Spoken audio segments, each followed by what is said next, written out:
Pakistan Peoples party کبھی بھی ذوالفقار کے ساتھ نہیں جڑی، کبھی بھی نہیں جڑی۔ ضیاء الحق کے مظالم کے خلاف تنظیم بالکل بنی، اور ضیاء الحق کا موازنہ آپ نہ موجودہ حکومت کے ساتھ کر سکتے ہیں، نہ کسی حکومت کے ساتھ کر سکتے ہیں۔ نہ پھانسیاں لگی ہیں پی ٹی آئی کے لوگوں کو، اللہ نہ کرے لگے، نہ پھانسیاں لگی ہیں، نہ کوڑے لگے ہیں، نہ ان کے ساتھ وہ کچھ ہوا ہے جو پیپلز پارٹی کے ساتھ جنرل ضیاء الحق نے کیا تھا۔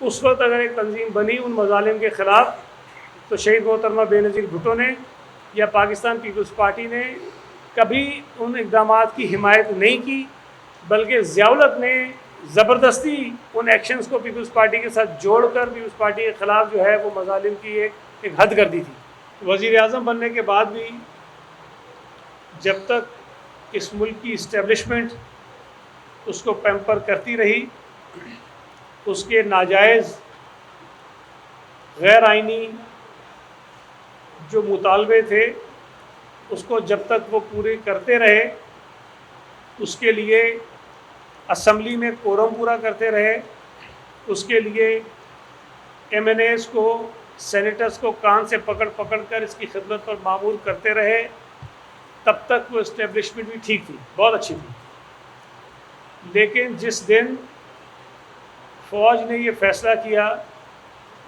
کہ ہم اپنے آپ کو اس کردار سے باہر نکالتے ہیں، اس دن عمران خان کا جو موقف تھا وہ فوج کے خلاف ہو گیا۔ حالانکہ تو سیاسی لوگ تو خوش ہوتے ہیں کہ جی چلے فوج ایک غلط کام کر رہی تھی، اس نے وہ مان لیا کہ غلط کام تھا، آئندہ ہم نہیں کریں گے۔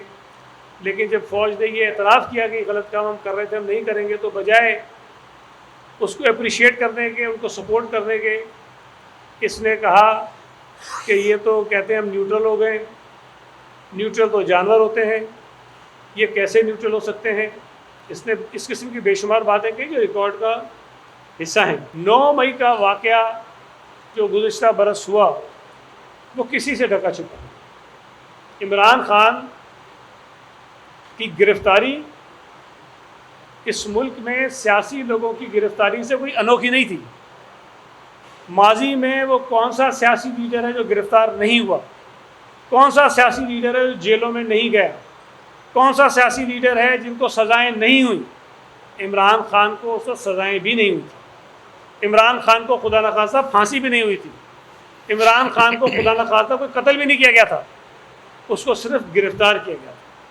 اور گرفتاری کے رد عمل میں جو کچھ ہوا اس سے پوری دنیا میں اس ملک کا تماشا بنا، اور اس کے ذریعے ہماری فوج کے درمیان، فوج کے اندر انتشار پیدا کرنے کی ایک سازش کی گئی۔ پی ٹی آئی کا فورن فنڈنگ کیس مشہور و معروف کیس ہے، سب کو پتہ ہے، سب نے رپورٹیں پڑھی ہیں، سب نے اکاؤنٹس دیکھے ہیں، سب نے وہ الیکشن کمیشن کا فیصلہ دیکھا ہے، سب نے دیکھا۔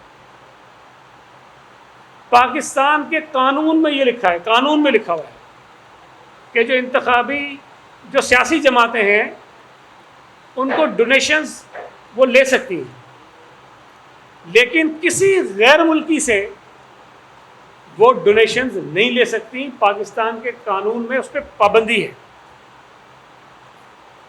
چلے ہم اس بات پہ بھی چپ ہو جائیں کہ پاکستانی اوورسیز ہے، کوئی غیر ملکی ہے، امریکن سٹیزن ہو گیا، برطانیہ کا سٹیزن ہو گیا، یورپ کے کسی ملک کا سٹیزن ہو گیا، لیکن پاکستانی ہے بائی اوریجن، اس نے اگر دیا تو سمجھ میں آتی ہے کہ چلے ٹھیک ہے اس نے دیا ہوگا۔ لیکن اگر بھارتی شہری پاکستان کی سیاسی جماعت کو فنڈ کرے، اگر کوئی اسرائیلی شہری، کوئی یہودی پاکستان کی کسی سیاسی جماعت کو فنڈ کرے، تو یہ بات سمجھ سے بالاتر ہے۔ ہم یہ سمجھتے ہیں کہ اس ملک کے لوگوں کو انصاف ملنا چاہیے، فوری انصاف ملنا چاہیے۔ عدالتوں کے اندر جو یہ ایک جنگ چھڑی ہوتی ہے پارلیمنٹ اور عدالت کے درمیان، یہ ختم ہونی چاہیے۔ اس کا بندوبست کرنے کا جو ذمہ ہے وہ بھی پارلیمنٹ کا ہے، اور عدالتوں نے جو تشریح کی بنیاد پر آئین کا بالکل بقیہ ادھیڑ کر رکھ دیا ہے وہ سلسلہ بند ہونا چاہیے۔ اور یہ ساری جو چیزیں ہو رہی ہیں اس وقت ملک کے اندر، جو انتشار پیدا کرنے کی کوشش ہو رہی ہے، وہ عمران خان اور پی ٹی آئی صرف اسی لیے چاہ رہے ہیں کہ کسی طرح یہ کانسٹیٹیوشن کورٹ میں جو ترامیم ہونی اس کو روک سکے.